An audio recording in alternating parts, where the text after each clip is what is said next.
Ibn Rushd, often Latinized as Averroes. I would like to talk about him even though he is a Muslim and not a Jew, but we must remember the coexistence of cultures in Al-Andalus, and a sculpture of him could not be missing in the Jewish quarter of Córdoba, his hometown. He was the chief sage of Al-Andalus and the Muslim intellectual who most influenced the Latin West. He was born in 1126 in Córdoba, in the bosom of an important family in Córdoba society. Both his father and grandfather were jurists. If we look at the magnificent statue of him, we can get to know him even better.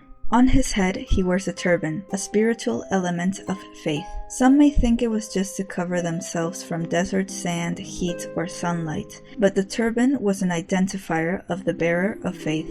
The dress from neck to ankles, just what the Quran mandates as men's clothing. In the left hand, a book, the Wisdom. That is where we must place Averroes, between those two extremes, between faith, theology, and wisdom, science. If 100 kilometers separate a man from God, and science only reaches 10 kilometers, the rest can only be covered through faith.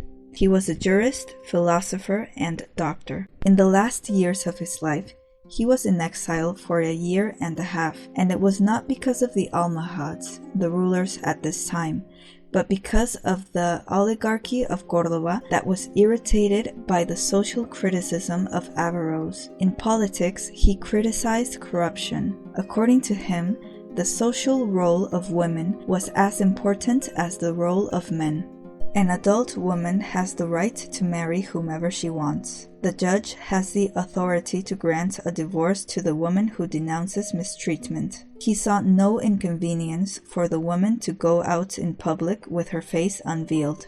In the 11th century, in the Latin world, the great Greek works of science, Galen, Ptolemy, and Euclid, were translated. In the 12th century, the translations are by Averroes, based on the views of Aristotle. In the Latin world, Aristotle is known thanks to Averroes. In Rome, in a room in the Vatican, next to the Sistine Chapel, among all the great philosophers represented there in the midst of the Renaissance, is Averroes as commentator of Aristotle. The School of Athens is a fresco by the Italian artist Raphael.